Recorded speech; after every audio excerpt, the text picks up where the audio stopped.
Hey everybody, it's John, the founder of Hapi here. Today I'm going to do a little walkthrough of our company's core values. Over the past 24 hours, it's been quite a dark and depressive time for me, like quite a depressive episode. And just a week ago, a new team member that we're bringing on at the company, and a friend of mine suggested that I write out some core values. What do we stand for? And I thought it would be a good time to talk about what these values are, because it's times like this that remind me of how important strong values are. When you get to that point of just wanting to give up, or thinking that there's no hope, having a guiding force there, having some really strong values that keep you going, that can be really powerful. And that's what I found in the last 24 hours, having looked back on the values that all of the core values that I wrote out a couple of days ago, and saying, yeah, these matter, and these have personally brought me back up just reading them. And so I wanted to do my second video of the year, expressing what these core values are, what Happy stands for, and go from there. I won't keep this video as long as the last one, or at least I'll attempt not to. So I've got everything written down on paper, so a lot of it probably is going to be scripted, which I don't like to do, but I thought it's important for me to read everything as is. So I'm either going to do that or just summarize each point, and then this will be accompanied by a post online anyway, which has everything written out in full. So I'll get started. So the first core value is choosing the light side of the force. So as far as I can tell, when we're born into this world, we're given the choice to either perpetuate good or evil into the world, to be pushing forward abundance or destruction. And it's important to be pushing good into the world.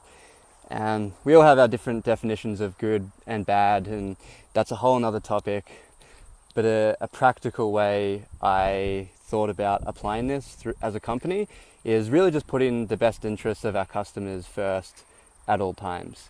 So instead of just thinking how we can milk people and just treat them like shit, essentially, to make money from them, how can we first and foremost think of how can we solve these people's problems and give value to their lives, and do all that we can to be ethical and moral, and all that. So that's the first one, is choosing the light side of the force. The second one is one of the major reasons that I started the company in the first place, which is to embody transparency. There are a lot of companies out there, especially in our industry, it seems. I'm talking about the pharmaceutical industry, the medical establishment, a lot of supplement companies, the health industry in general, you name it. You can go really deep into that, and you find that there is a lot of secrecy going on. Just like a lot of information that's not disclosed, or it's misleading, all that kind of stuff. And so for me, a really important part of Happy, and the big reason I started the company, is to be as transparent as possible about everything to everybody, to be very raw and honest and candid, no matter what, and really put that at the heart of our company. To essentially the less we have to hide, the more we're telling the truth, and I see that as a really good thing to be doing. The third one here is practicing what you preach, practicing and living what you preach. There are so many people out there that just give advice to other people, or make certain recommendations, or do certain things, or say certain things, and they don't do it themselves. And that's just really hypocritical.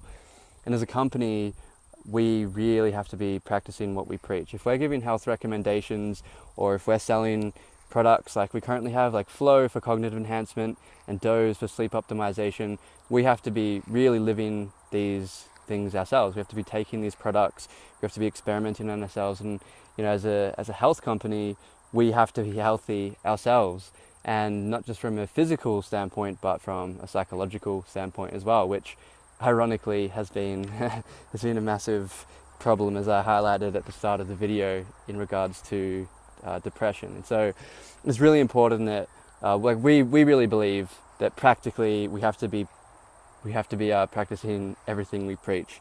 If we're giving recommendations, everyone in the company has to be doing it themselves. If we're telling people to use standing desks or block blue light at night, all these things, we have to be doing them. And if we don't, then we're being dishonest, we're not being transparent, and we're not being real, and we should shut down. So that's that, transparency. The fourth one is big on with thy ego.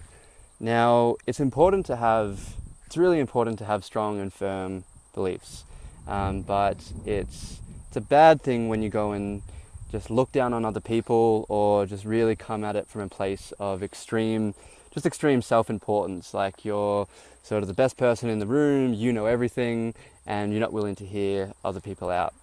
So that's just an important one, leaving your ego at the door, and that's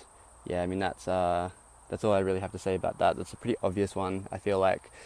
The next one is having a bias toward optimism. Now, I did not used to be this person, and so this comes through coming out of serious depression to actually be practicing what I'm preaching in this regard. I used to be a very cynical person and used to think just the worst case scenario for everything, essentially, and not believe that there was any hope, that the world is just corrupt to the core, and why bother trying to fix it, because it's absolutely fucked and there's just no point. That was what I used to think, and I still do think that to a large degree, but I've come to terms with that and now have a bias toward optimism, a bias toward being able to change the future in a positive light. And not only that, being able to do that through our company and have a massive impact in our lifetimes. That, I think, is a really powerful thing to believe, is that there is a better future on the horizon and that we can build it and see tangible outcomes through what we're doing in our lifetimes. So having a bias toward optimism, I think, is really important. The next one is having a focus on self-improvement. This is another one I outright stole from one of my favorite companies, Buffer, who really have pioneered a lot of this transparency movement. And for this side of things, so having a focus on self-improvement, there's a really good quote, which is as within, so without, which pretty much means you have to be taking care of yourself before you can take care of other people. For example, if you're just absolutely wrecked and exhausted, if you're unhealthy, you're eating this really shitty diet, you're not exercising regularly, sleeping properly, and you're depressed, then you really can't expect to be helping people at all. You first need to help yourself, you need to love yourself, and then once you get to that stage of optimizing yourself, you'll be able to help other people better. Because the less you focus on self-improvement and the worse you're performing and living, then you're literally just handicapping and impairing yourself, and that's a real shame. So that's an important one that we've been actually pioneering a lot at the company, given quite a few people in our team. I think most people in our team, if not everybody, has gone through major health issues, which got us all into biohacking. The standard paradigm failed us, and we sought to fix our issues once and for all and take our health into our own hands. And then we're able to overcome a lot of health issues because of that. And so we're very much about self-improvement, and the stronger we are, the stronger we can actually put out into the world. So that's having a focus on self-improvement. 7 is keeping an open mind. This is a really important one, and it's something that frustrates me quite a lot, especially around drugs. Now, it's just a word that I hate to use anyway. I usually tend to use substances these days. But yeah, it's a frustrating thing for me personally when people don't have an open mind. I mean, it is truly strong beliefs that drive us forward, and it's strong beliefs that box us into this cage of refusing to hear other people's opinions, to the point that you just get ideologically possessed. And that can be a really dangerous territory when you just refuse to hear an alternative perspective or update your belief systems if they're not serving you. And at the end of the day, that can be the bottom line. It's like, a lot of people argue whether there's higher powers or all these kinds of things, but it's kind of an irrelevant point. At the end of the day, if you have a belief system that isn't serving you and it's leading you down a really dark path, which a lot of my belief systems have, then you need to fucking update them and do better, because otherwise you're just going to end up in a bad place. So that's really important, having an open mind. And in the full blog post, this is actually the biggest point that I have made. So I'll leave the rest to the post. Next one. Alright, so I accidentally stopped the video when I was doing a little switch over, and then I rambled for ages and got a little bit distracted from the points. So I decided to climb up into a tree and do the last couple of core values here above the ground. So I'll jump straight into the next one, which is number 8, which is fostering a culture of friends. Now, this is a really important one for me because I've been exposed many times to toxic cultures in the workplace. And what I mean by this is where everybody sort of just sees it as a 9 to 5. They come in the morning, they leave at night, that's it. That's their job, they get a paycheck, and there's nothing more to it. And that can just be really toxic. And when you're surrounded by these kinds of people every day, like if you're surrounded by people that are just negative and cynical and really don't enjoy their lives or their work, then that will really bring you down as well. And what we're seeing in the scientific paradigm coming out more recently is the fact that we have this phenomenon called brainwave synchronicity, which is that your brain synchronizes with other people's brains that you're surrounded by. So if you're surrounded by people that are negative all the time, your brain will start tuning in to that negativity, essentially. And if you're doing that for 8 hours a day, 5 days a week, you can imagine the kind of toll that will take on your mental well-being. And I guess it goes back to the almost age-old saying of, the 5 people that you surround yourself with the most is what you are the average of. And, that's it physically as well because of the brainwave synchronicity. But it goes a lot deeper than that. I just think it's really important for everyone to be friends first. For everyone to be, for there to pretty much be no distinction between work and play, between people's professional lives and their work lives. It's really a community, a tribe, and a family to me. I want to be working with people that uplift me and who I really get along with, whose sort of belief systems and values are aligned, and we're all working toward a collective vision together. We're not just doing it for a paycheck. It's so much greater than that. That's probably all I have to say. I'll leave the rest to the post. The next point is getting shit done. This is massive. There are a lot of people out there who are all theory, all talk, and no action. A lot of people that can say a lot of smart sounding things, but never actually produce tangible work that produces measurable results, essentially. And that doesn't get people anywhere. So I think there needs to be a really big focus on pragmatism. And that's certainly what I'm bringing back into the company, because for the last year, when I got very depressed myself and when my personal mental well-being took a toll, I was completely out of the pragmatism mindset. I was just, I'm the victim and all this and that, and never sort of just took action and took charge and ownership of my life and my state. And I feel like it's something companies in the medical industry, in the health industry, can get caught up with, because it's so scientific, and science typically is very theoretical. And so a core value at Hapi is really fostering pragmatism. Nike really got it right. Just do it. Stop worrying about, stop overthinking everything. Stop worrying about the consequences. Stop worrying about whether people are going to judge you or make fun of you or whatever. Just get out of the building and fucking do it. Get something done. And there's just so much power in that. And it just energizes me thinking of getting stuff done. And going back to the practicing what we preach point, it's certainly a mindset that I've really got back into. That's my natural mode, and I can see the power in it. When you have a bunch of people working together collectively, the same goal, the same vision, getting shit done like there's no tomorrow, like their lives depend on it, then that's just massive. And that's really what can separate average from, wonder and awe and beauty. And they're the characteristics that I want Hapi to become, not this boring, failing, mediocre company forever. So pragmatism is a big core value of at Hapi.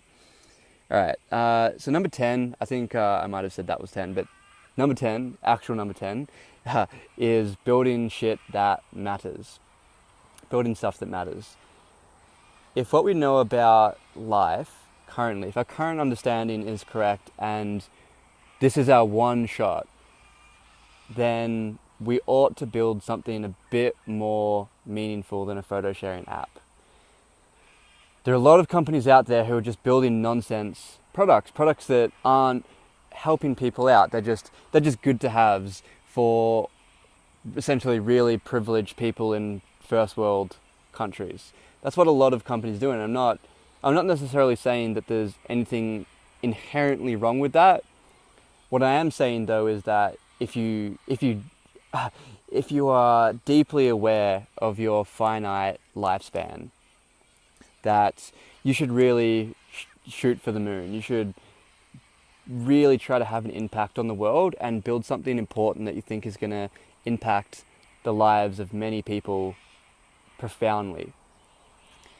The thought experiment that I like to do in this case, which is nothing new, is imagine yourself at 100 years old. You've been told that you've got a couple of days to live before your inevitable worm food for the rest of eternity. Gone. Your blinking existence is done, and you're fucking gone. Never coming back. Ever. Think about that for a second, and then look back, imagine yourself in that scenario. You're looking back on your life. What are you going to think that made a fucking difference? That helped people's lives. That made an impact on the world. That permeated throughout the universe positively. And then what are you going to look back on and think the opposite? That was a complete waste of my time. That didn't matter. That added no value to people. It had no meaning.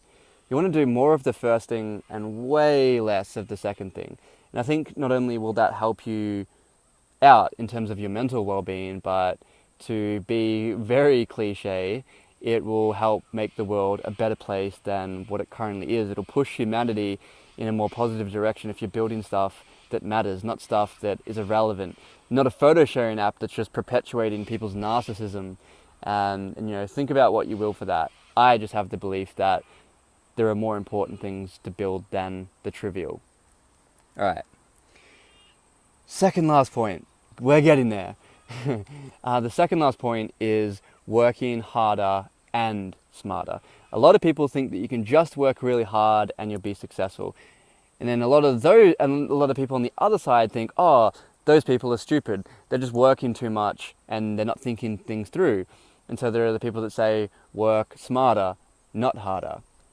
And my thoughts on that are essentially both groups of thought are wrong, and that you need to be doing both. You need to be working harder and smarter. You always need to be thinking about how you can be working smarter, how you can optimize what you're doing on a daily basis to create better results. And a practical example of working smarter and not harder is thinking of the Pareto principle that I always mispronounce, which is the 80-20 rule. What 20% of stuff can you be working on that's going to produce 80% of the results? That kind of thinking is working smarter. But then there's the working harder side, which is actually just getting shit done on a daily basis like there's no tomorrow. It's that whole, it was the last point that I talked about, getting shit done. And just working really bloody hard, because I don't see a lot of people out there, a lot of successful entrepreneurs, or just anybody in the world that did one or the other, that just worked excessively smart but not hard, or excessively hard but not smart. It's always a balancing act. And this paper's about to fall off. Do both, work smarter and work harder. That's a really big core value that I see at Hapi. I think there's, I'll leave it at that. All right, so we're going to get down to the final point here, which just blew off into the air off the tree, which is great. All right, I'm going to pause the video really quickly and get to the last point. I got to jump down. All right, so now that I'm back down out of the tree, I'll go through the last point, which is the last core value at Hapi, number 12, which is thinking holistically. Now, this is really important because a lot of people in the health and the medical industry and sort of the medical paradigm can have this very narrow-minded symptomatic approach to everything, where you essentially believe that you can treat any condition symptomatically. And what I mean by this is, let's say somebody has depression. It's the belief system, a symptomatic belief system, is that you can just treat that depression by modulating somebody's neurotransmitter levels. For example, let's just take an antidepressant medication to boost someone's serotonin, dopamine, norepinephrine, these different things, right? And then that will fix the problem. Because we have all of this evidence there that lower levels of these things, or I should say unbalanced levels of these things, cause certain issues, in this case, depression. But that seems to only work in a very short-term manner, and it never addresses the underlying problem. And this was the case with me when I was going down that rabbit hole last year and went on antidepressants. They were great for 2 weeks, and I certainly have them to thank for some stability. I mean, maybe if it weren't for them in the short term, that I would have gone so far in the deep end that I would have never come out. But they're no long-term solution. And this is a really big problem with supplement companies and just a lot of medical companies selling supplements and medications in general. Is their whole paradigm is you can fix any problem with pills or symptomatically. And this it doesn't strictly apply to pills. It applies to anything that's tackled symptomatically. It's the same with the law. We think that just banning drugs, we think that prohibition works, right? It's just like, don't do drugs, and then we'll make it against the law and we'll put you in jail if you do it. It's like, that does nothing, because people can just buy them in other places and people are always just going to find access for them. That's a very symptomatic approach. It's not addressing the underlying problem. So that maybe educate people take a grassroots approach and tell people why they should be more sensible with their intake of certain substances, and don't just go and outright ban them all, not based on evidence. But I'm digressing a bit. All I'm trying to say is that that's a very symptomatic response. And what I believe is the core value at Hapi is thinking holistically, looking in terms of how can we solve the underlying issue. And not only that, a friend of mine introduced me to this cool concept called the entourage effect. And what the entourage effect is it's essentially just a fancier word for synergy, where 1 + 1 = 3, right? And that's a really cool concept, where the ends is greater than the means, instead of just in isolation, where they're both worth 1. When combined, they're worth 3. They're worth more than what they are alone, and that's really cool. And it's a true concept that can practically manifest. Finally, that's the last point. That's 12. But finally, there is one other one that I want to quickly go through, which is a bonus core value that we have, if you will, and that is taking ownership. A lot of us like to play the victims and blame other people. We just don't like to take responsibility, essentially. When something goes wrong, when we make a bad decision, or when we get into a bad position in life, we ask ourselves, why me? And it's a really funny thing. And I found myself doing this all of last year, pretty much, of, I'm depressed, I'm a victim, why me? I'm trying to help all of these people through the company, I'm trying to better myself every day, I'm working so damn hard, and now I'm just getting punished for it, why me? And all you're doing there is not taking responsibility for your actions, because at the end of the day, it's your actions that led you to that place. Sure, there are always going to be external factors, always, right? But you can always also do something about that. I mean, it's risky territory to say that. I guess it's a bit of a generalization, but most of the time you can really take ownership, you can really take responsibility and make a change. And so I think as a really core company value, is taking ownership, is having a culture where everyone is open and honest and happy to be candid, and where we accept people making bad decisions and don't just punish them. Because in typical toxic corporate culture, if you make a bad decision, you can get fired on the spot, right? And that is crazy. If people are just very open and honest about it, if someone makes a mistake, or if someone is underperforming, then it's important just to be candid and acknowledge that, and then ask for other people's help. Instead of not taking ownership and blaming other people and not taking responsibility, take responsibility, really own that it was your fault, really own that it was your decisions that got you into this predicament, and move forward, move on, because life goes on. And taking ownership is just a really beautiful thing, because then you're not relying on other people, you're not blaming other people, it's all on you. And that's true power. All right. This video,